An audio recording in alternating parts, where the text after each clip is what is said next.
कर्तव्य और कर्म मनुष्य की दोनों भुजाओं के समान है। हर मनुष्य कर्तव्यों के जटिल बंधनों में बंधा होता है। मनुष्य के कर्तव्य सीधे तौर पर उसके कर्मों को प्रभावित करते हैं। अपने कर्तव्यों को निभाने वाले मनुष्य अपने जीवन कलश को सद्कर्मों से भर लेते हैं। कर्तव्यों के साथ किए गए कर्म जहाँ सद्कर्म का आधार है, तो वहीं कर्तव्यों विमुख होकर किए गए कर्म दुष्कर्मों का निर्माण करते हैं। कर्तव्यों से विमुख होने का कारण है मोह। कर्तव्य धर्म, राष्ट्र, समाज और परिवार के प्रति होता है, परंतु मोह के वशीभूत होकर व्यक्ति अपने कर्तव्यों से विमुख हो जाता है। सीधे शब्दों में कहें तो वह अपने कर्तव्यों को भूल जाता है। गरुड़ पुराण में भी मोह के बंधे मनुष्यों के लिए कुछ ऐसा ही कहा गया है। गरुड़ पुराण में लिखा है कि बाल्यावस्था में मनुष्य मातृ एवं पितृ के मोह का अधीन होता है। युवा अवस्था में वह स्त्री के मोह का अधीन हो जाता है और अंत समय में वो पुत्र और पौत्र के मोह के वशीभूत होकर अपने कर्तव्यों से विमुख हो जाता है। गरुड़ पुराण के अनुसार ऐसे मनुष्य जो अंत समय में भी पुत्र और पौत्र के मोह में बंधे रहते हैं, वह मूर्खों की श्रेणी में आते हैं। जी हाँ, गरुड़ पुराण में लिखा है कि ऐसे मूर्ख कभी किसी भी अवस्था में आत्मा के अधीन नहीं होते।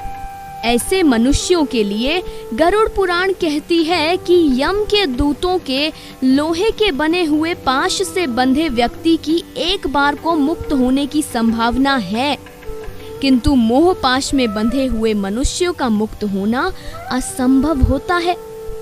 गरुड़ पुराण के अनुसार अपने पूरे जीवन काल में मोह में बंधा व्यक्ति अगर अंत समय निकट आने पर भी पुत्र और पौत्र के मोह में बंधकर अपने असली कर्तव्यों को ना पहचाने, तो उसे मोक्ष की प्राप्ति कभी नहीं होती। साथ ही मोहपाश में बंधा हुआ पुरुष मृत्यु के बाद नरक में पड़ता है। यही वजह है कि हमने कहा था कि भारतवर्ष के 80% पुरुष नरक को प्राप्त करेंगे, क्योंकि 80% पुरुष अपना पूरा जीवन मोह के बंधन में बंधकर ही निकाल देते हैं। पहले माता पिता का मोह, फिर स्त्री का मोह और फिर पुत्र और पोते का मोह। भारतीय समाज में पुत्र और पौत्र को स्वर्ग की सीढ़ी समझने वालों की बहुतायत है। अज्ञानता के अंधकार के कारण उन्हें आभास भी नहीं कि जिसे वह स्वर्ग की सीढ़ी समझ रहे हैं, वह उन्हें नर्क के द्वार पर भी ले जा सकते हैं। लिहाजा मोह और प्रेम में फर्क समझना बेहद आवश्यक है।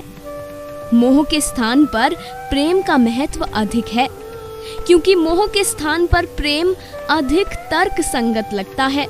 जहां मोह आपको कर्तव्यों से विमुख करता है, वहीं प्रेम सभी भागियों को समान रूप से प्रदान किए जा सकने के कारण आपको कर्तव्यों से विमुख नहीं होने देता।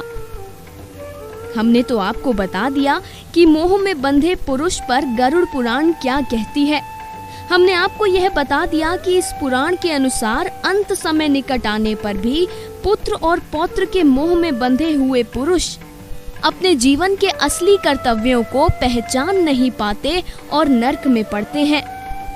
अब इस पर चिंतन आप कीजिए। आप तय कीजिए कि आप किस श्रेणी में आते हैं। उन 20% पुरुषों की श्रेणी में जो मोह रहित होकर कर्तव्यों को निभाते हैं,